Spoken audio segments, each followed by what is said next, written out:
to Artist Tales, the podcast that features and celebrates artists from different walks of life.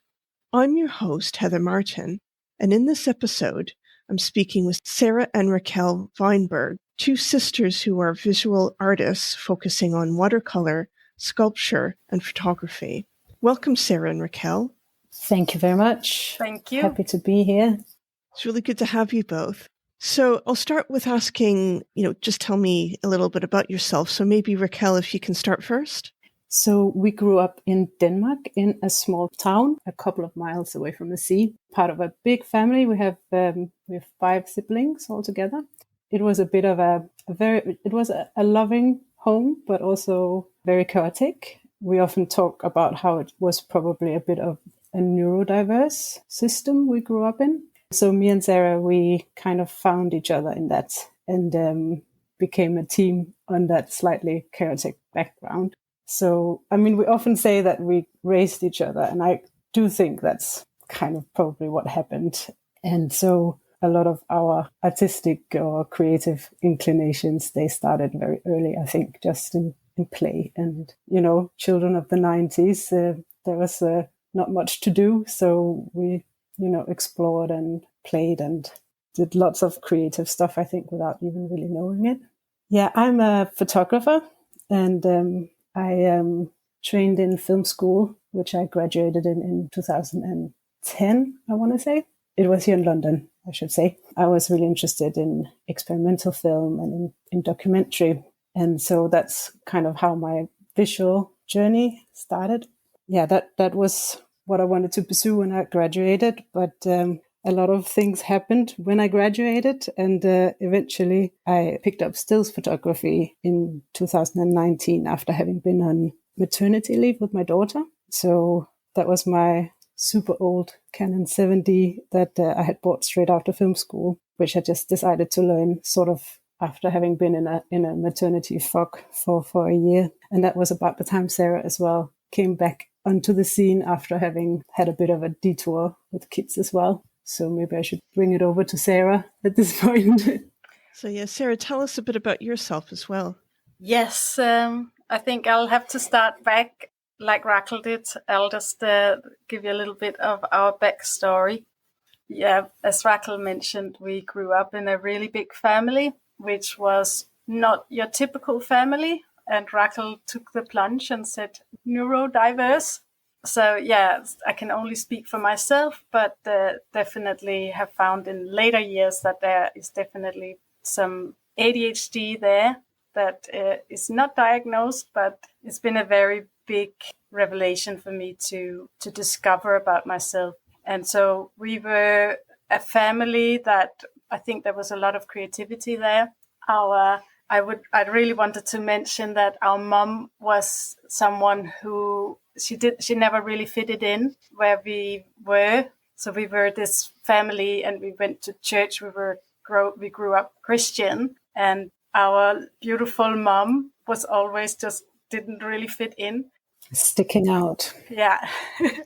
So she was just someone who would probably, I see her as someone who was highly creative, highly sensitive and highly creative.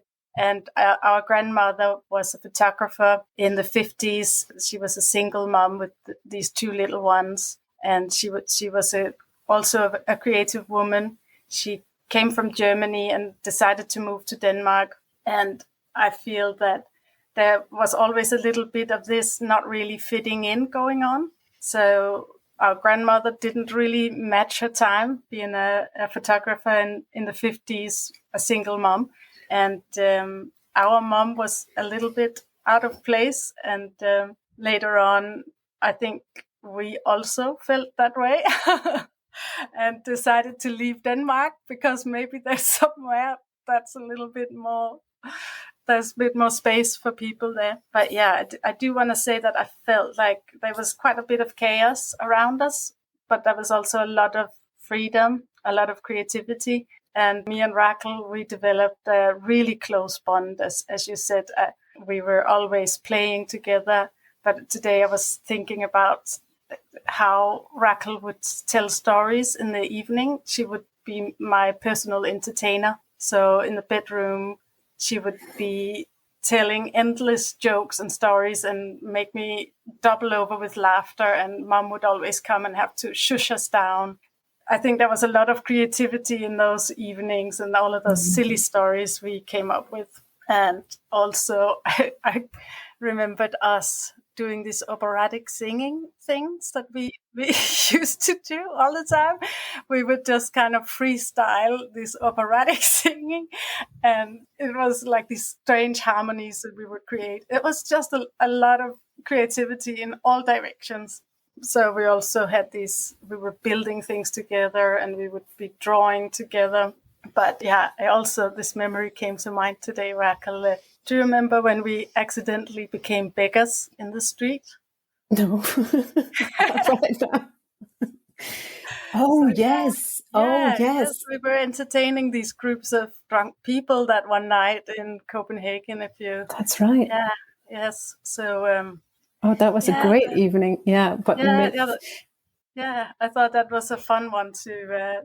Yeah, that's true. Actually, I think we did a fair amount of entertaining back when Sarah she played the guitar. She was really good on the guitar, and we just did some wild jamming. And I still to this day can't. But we didn't have the guitar in the street, though, did we? I think we didn't have the guitar. I feel like there was a guitar somewhere. I think we were just singing, and we're not that difficult. So, but yeah, it was a lot of fun. Yeah. It was a lot of fun being Rakel's sister. Yeah. And that was kind of the genesis of my creative story. But I did want to say that I think Mom was quite amazing because she was someone who she allowed us all of our emotions. So as we grew up, that it was okay to have emotions and it was okay not to be sad, to be depressed even, or to be anxious. And she was we were allowed to speak and express those things. And I think that was part of this whole artistic journey as well. Yeah, I would call it an emotionally liberal family, I think is what we was. And I think that definitely has a lot of, it makes for a lot of foundational elements in our work today. The fact that no emotions were off limits and the waves would sometimes go really, really high in our house. But also after those thunderstorms, the sky was really clear and we had really good relationships based on that, I think. Yeah. I'll come back to you about the emotional side and the impact it's had on your art. So Sarah, what sort of things do you do? So I did mention that, there's watercolor, sculpture, and photography, and it sounds like Rakel does the photography. Do you do the watercolor and sculpture then, or? Yeah, so the way it is at the moment is actually I'm very much exploring expressive charcoal drawing. So it become kind of the heartbeat of what I do. I've discovered gesture drawings. So we've actually, right now, we're in a little bit of a separate development time where each of us are working on their own craft. And so for me, this is very much drawing. That is the heart of what I do. But I've been in collaboration with Rakel. I would do the watercolor mostly. It would be me doing the color and yes, the sculpture as well. How closely do you work together? Because it sounds like perhaps at the moment you're working not as closely, but do you work fairly close together usually, or do you kind of wax and wane? Do you kind of, do your own thing, come together, do your own thing, come together, or how does it work? Yes, so it's been a situation very much of waxing and waning, where we've been I think we've dipped into working together as a collaborative act because we've always had this shared creativity and it just felt like it was the natural thing we had to try and do.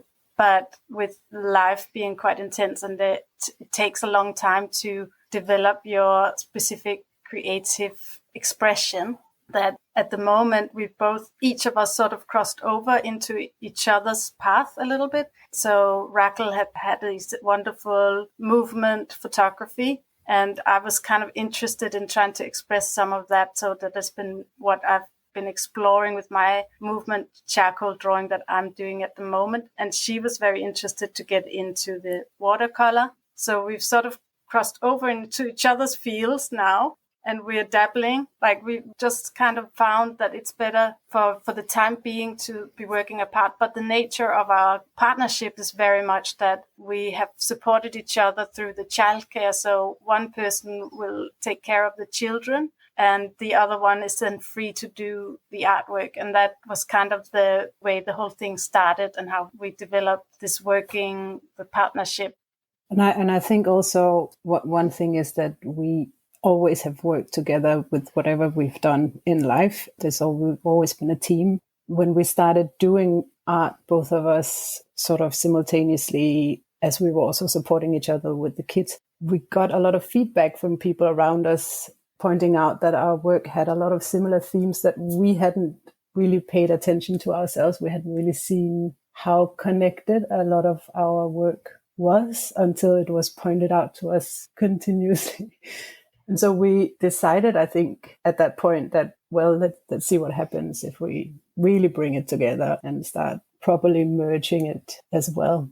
And what has the feedback been about you guys working more closely together? Good. It was really cool. I mean, we jumped in for a show on Holy Art Fair where we merged our things together, and we didn't have long to prepare. So we jumped into it maybe a little bit without enough time to think about it, but maybe that was also what really worked. That was probably a good thing, yeah. So we decided to just go for it, and I would just start to add my touches to Rakel's photographs, and we would do these prints and add watercolor over the top of it, and we'd kind of do this work together. We also merged your drawings we composited into my portraits in also digitally, and you also marked on top of it. We did a lot of things very, very fast, but it was something we had been building up to for a long time. And this was this moment when we suddenly had another show. We found ourselves a little bit in a position where we didn't have enough for 2 shows at the same time. Yeah.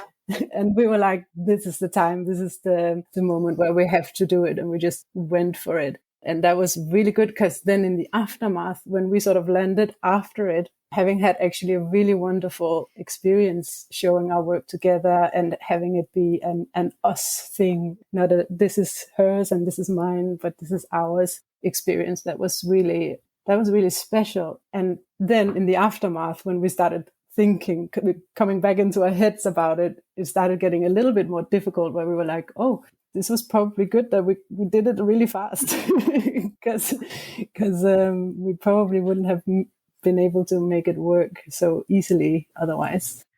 I think there's also something to be said about, although you were kind of like, focused on doing this, there's probably something where you had to get it done, and there's probably a little bit of spontaneity because you had to get it done and you didn't overthink it. And what I'm hearing is, and I think it's probably very similar for a lot of people, and whether you're producing something artistically or you're working on at work or that sort of thing, if you think about it too much, then it's either not as good or you struggle with it.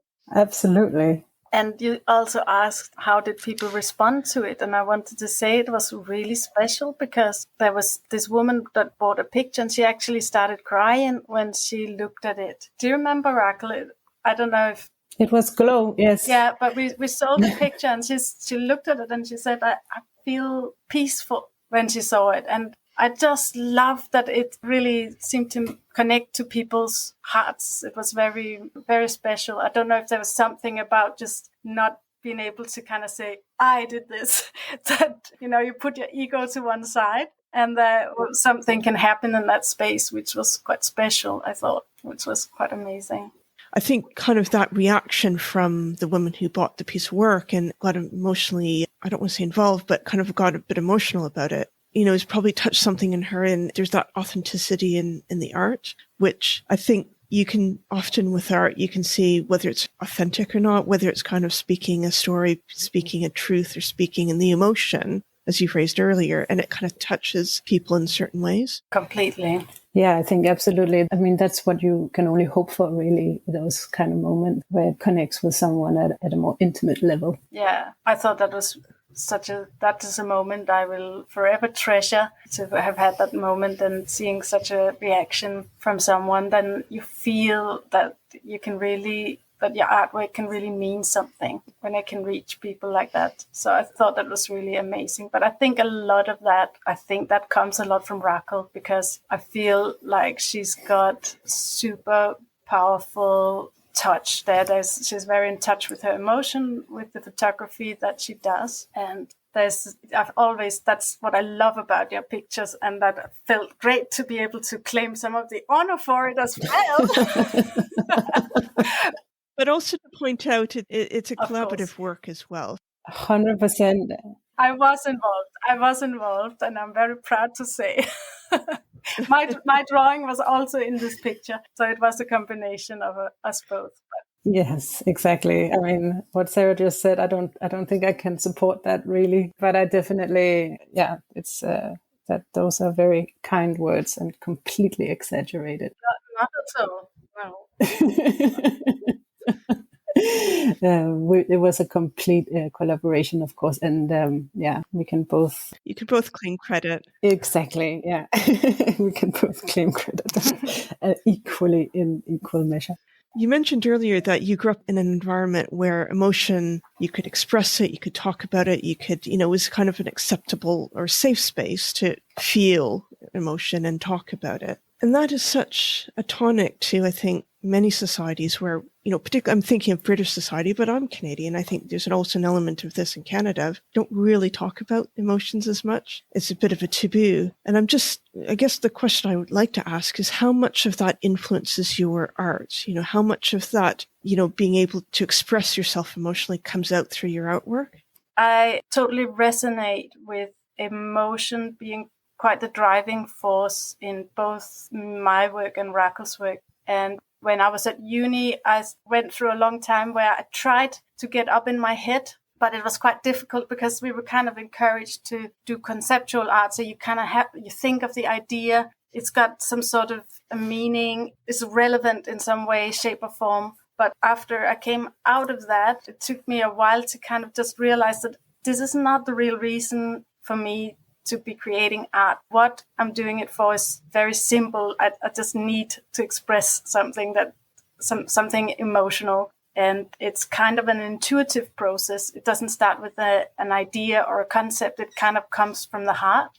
And it's very much based on expressing a feeling, which seems a little bit not very intellectual to say, but it makes a lot of sense. And the more I pursue it that way, the more it just makes sense to me. I feel that the way we make art is the same way a musician makes music. It's an expression of emotion. It's very much about wanting to, because it's not just like having an emotion and then creating from that emotion. But for me, it's more about it's also about searching for something that evokes something. So as you're working or with a piece, to me, it feels like I'm looking for something that I know when I find it, I'll recognize it. And it'll be either by like an emotional recognition, but also maybe a sensation or a memory, or I feel like that's the act or the motivation or the drive behind creating for me and for us. That it's like I would call it a search for something that I know when I see it, I recognize it. And then the hope is that you bring it into the world and some other people might recognize it as well. And then when that happens, that's when there's a little bit of magic from that recognition. Yeah. And I think that also ties back to what you're saying about the woman who bought the piece of art and kind of welled up or, felt the emotion. It goes back to that authenticity. It goes back to beyond the thinking, beyond the cerebral. It kind of touches something perhaps a bit deeper. That's right. I think so, yeah. And I think that's why we're here doing what we're doing, That's the meat of it or the heart of it all, definitely. But it doesn't have to be a big moment. It can also just be a small moment, It can just be curiosity or delight. Also, it could be anything. It doesn't have to be big, heavy, and exactly. It doesn't have to be tearful. But it's wonderful when it is. But it doesn't have to be. It's also, I think, what we're doing. We're just following like a little trail of what feels good to be doing or good to be exploring. And that keeps that little trail of inspiration. Yes. Yeah. Inspiration, and from what you're saying as well, exploration. Very much. Experimentation as well. And that allows you to stay with something. I mean, that's what I find it with the experimental element of it is it's more like it just allows you to sit with something for way longer than you would have otherwise sat with it and just let it become something, as it sort of, you're experimenting, you're having fun with it, but it's also showing itself to be something at the same time. Yeah, revealing itself, perhaps. That's really nice. Yeah. We've talked about the emotions, how emotions can drive your artwork. What are the influences that you've had over your artistic career journey? I would love to take you back to one of the first influences that I would say is my mum. I have this memory of sitting with mum at the kitchen table, and mum was drawing this little picture of a little toothpaste. And she did some little squiggly lines, and then it started animating the lid of the toothpaste. And I just remember being so fascinated that she could make something animate on the paper. And I think not just her little drawing in that moment, but I think there was a lot of creativity in my mom, that in her and around her. And that kind of just was, I think that was the beginning of this whole art journey of mine. Then the next person on my list is, of course, my sister. That she was always a huge influence, because we always had this creativity bouncing back and forth between each other. But then as I grew older, and I've discovered that the thing that I really love is drawing. My first love was Da Vinci's drawings. I love his drawings. So I've felt that there was some beautiful mystery in his drawings. I much preferred his drawings to the paintings, much prefer his little drawings of the inventions and the little planes that he made than Mona Lisa any day of the week. And yeah, so I was just on the pursuit of drawing. So Da Vinci was a big one for me. He's a big one for many people. But I also discovered an artist called Charlie Mackesy, and always loved the sculptures of Giacometti, these expressive sculptures. And I also have on my list other people that I've loved. Artists that I love is Olafur Eliasson. I love installation art, Anthony Gormley and Cornelia Parker. So I love their installations. So those are definitely people that have had some sort of inspirational effect on my life. And yeah, I also have Munch on my list. Yeah, if I would answer the same question, it would definitely be, of course, Sarah as well. I think Sarah was always the artist in the family, and I was more like all sorts. And it was only way later that, also very much through Sarah, that I discovered that I wanted to make art as well. So I can totally attribute that to you. But other influences for me are, of course, from film, because that's where I started my journey. I was very interested in dogma films. I don't know if you remember those. There's these films from the Lars von Trier and his whole cohort in Denmark, which were based on having these very low budget production, but the core of they had a manifesto, which was sort of a set of rules that they had to make a film based on. But what I'm trying to get at, and that was interesting to me, was back to emotion again, the raw emotion that was always very, very present in these shaky films. It was always a handheld camera. It had to be handheld. And there's this film, Breaking the Waves, which had a huge influence on my work, I think, for just the rawness of it. So yeah. Another influence is Brooke Shaden, a fine arts photographer whose work is self-portraits. And she does these very elaborate composites with her, usually always herself in it somehow. But they're very, very expressive and very, I would call them heavy. I always want to say they're heavy and just very beautiful and expressive. So when I came across her work, that's when I thought, you can be a photographer and an artist. And that was quite exciting as well for me to discover. So it sounds like, there's been a lot of influences and you influence each other. And I'm sure even through your collaboration and your collaborative working together, there's influence, but I'm also hearing dialogue because you work together. Absolutely. Yes. I think on a daily basis, we will be talking a lot. Sarah is my sort of processing machine that, I'll call her up and then we just sort of talk and it doesn't really stop. And it's like an ongoing conversation that definitely works as a sounding board to whatever is going on with my work. She's definitely a sounding board. Yes, we have these kind of endless conversation where we kind of psychoanalyze each other and ourselves, and we share everything with each other. We're forever trying to work things out, figure ourselves out. And I think our work is very much like an extension of that dialogue that is continually going on. And sometimes it's happening while we work. I'll have her on the phone while I'm working and we'll just be kind of talking and expressing, and it's a lot. We call it therapy, really. That's what we call it. So what's next? Do you have any sort of upcoming projects or upcoming exhibitions at all? We have an exhibition on at the moment. We have one right now, yes. We have an exhibition on right now. It's in the Paxton Art Center in Crystal Palace, and we are there as the Wienberg sisters with a little flurry of our pictures on the wall there, and it's a bit of a mix of stuff we've done collaboratively and stuff we've done separately, and we kind of put it all together in this little display that we've got on there. It's up for the rest of November. So end of November 2024. But for projects at the moment, I'm actually focusing quite a bit on sharing my artistic process on YouTube. So I'm becoming a YouTuber at the moment. And that's a big one for me because I really would love to establish myself more online and start to create some more sales.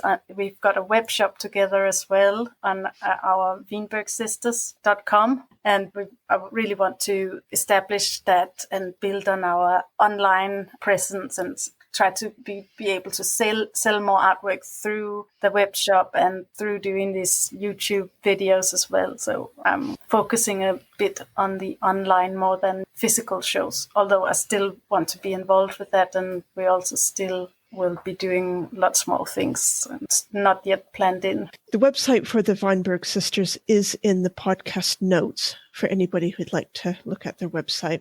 So do you have anything else, Rakel, to add? Anything that you'll be involved with? Yeah, no, that would be it really. Like Sarah said, just becoming more solid with our online presence and hopefully picking up more video again, I'm thinking. So I have a lot of plans, a lot of hopes for projects to come, especially for things that we will be collaborating on as well. We also have a bit of a trio collaboration booked in for the spring now. Spring 2025. We have a little WhatsApp group formed with a friend of ours called Julia Yoldina, and we're going to do some collaborative work. And she's also a photographer, so I don't know what's going to happen with that at all, but I'm excited about doing that as well. And now I've said it in public, so now it will definitely be happening. Julia is a photographer that I have collaborated with before, and she does amazing work that I have had the pleasure of working with her on as well. So yeah, definitely looking forward to that in the springtime. Well, great. It sounds like you have some very interesting work and very interesting projects that you're working on. I'd really like to thank you both for chatting with me. It's been really interesting. Thank you very much for having us, Heather. Thanks so much. I really enjoyed it. I really appreciate you listening to this episode with Sarah and Rakel. I hope you enjoyed it. For more information about Sarah and Rakel, including their social media handles, check out the episode notes. I'd really appreciate it if you could also rate and review the podcast in the podcast apps. In the next episode, I have a really interesting conversation with Sakori, a London-based photographer, curator, and gallery owner. I look forward to you joining me for the next episode.